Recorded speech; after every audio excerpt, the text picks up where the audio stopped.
Kembali lagi di channel saya Sopol, Sejarah, Sosiologi, dan Politik.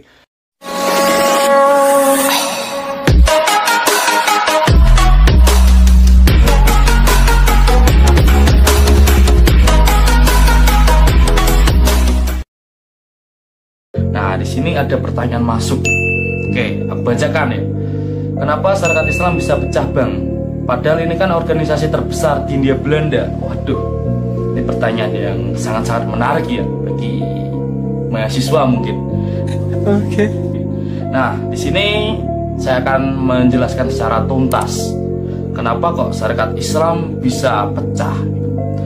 Awalnya pada tahun 1913 tuh seorang dari Belanda datang dari Partai Sosial-Demokrat, yaitu yang bernama Henk Sneevliet. Henk Sneevliet sendiri datang ke Indonesia itu menemui teman-temannya yang dari Belanda yang juga tergabung dalam Partai Sosial-Demokrat.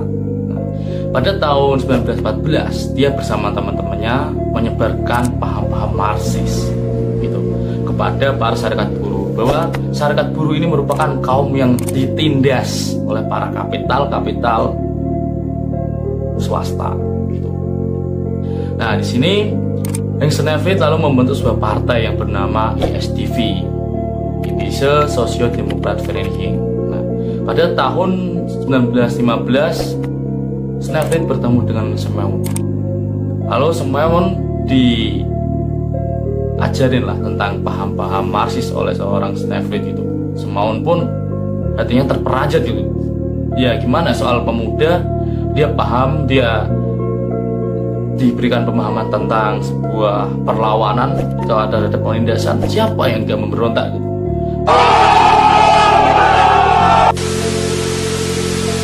Nah, di sini Semeon kemudian dekat dengan Sneevliet gitu. Sampai pada tahun 1917 Semeon diangkat menjadi ketua Sarekat Islam cabang Semarang. Selain itu juga Semeon menilai bahwa mereka akan digunakan oleh pemerintah kolonial untuk melancarkan imperialismenya.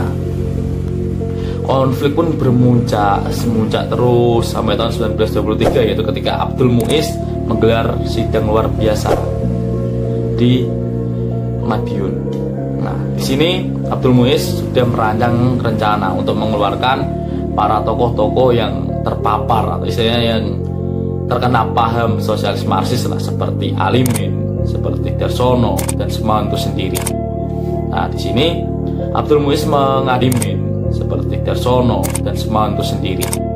Nah, di sini Abdul Muiz mengadakan sistem partai organisasi tunggal. Nah, di sini seperti tokoh seperti Semeon, Darsono, Alimin itu tuh dia merupakan anggota Sarekat Islam, juga anggota dari ISDV gitu.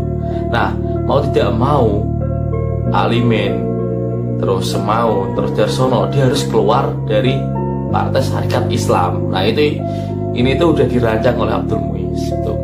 Nah, kemudian pada tahun 1924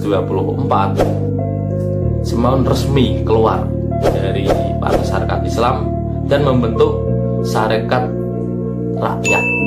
Nah, yang kemudian pada beberapa waktu berikutnya berganti nama menjadi Partai Komunis Indonesia. Nah, di sini jadi perbedaan juga arah gerak perjuangannya, di mana para kaum Sarekat Rakyat atau Partai Komunis di Partai Komunis Indonesia itu mereka masih memperjuangkan revolusioner, perjuangan secara revolusioner, itu menentang segera imperialisme. Sementara para kubu Partai Sarekat Islam, mereka itu menjunjung, yaitu memperjuangkan, yaitu dengan cara pembangunan, pendidikan, dan mempersatukan seluruh umat Islam di Indonesia atau pan-Islamisme. Mungkin itu yang saya sampaikan.